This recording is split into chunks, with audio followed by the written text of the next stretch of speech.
இந்நாள் இனிய நாளாக அமைய ராமானுஜர் திருவடியை பற்றி பரந்தாமனை அறிவோம். தினம் ஒரு நாராயணீயம். ததஸ்ததா கர்ண சமப்ரமஸ்ரம பிரகம் விவக்ஷோ ஜபராவ்ரஜாங்கனா பவந்தமந்தர்தத்ருசு சுமந்ததோ வினிஷ்பதாருணதாரு மத்தியகம். இந்த பாடலுக்கு அர்த்தம், ஏ குருவாயிரப்பா, அந்த வண்டி சக்கரம் சடச்சட என முறிந்து விழும் பொழுது எழும் பேரொளியை கேட்டு இடைச்சியர்கள் பரபரப்புடன் ஓடி வந்து பார்த்தார்கள்.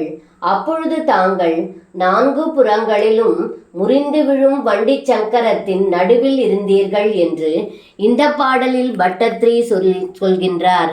சர்வம் கிருஷ்ணார்ப்பணம். ஸ்ரீ குருவாயூரப்பன் திருவடிகளே சரணம்.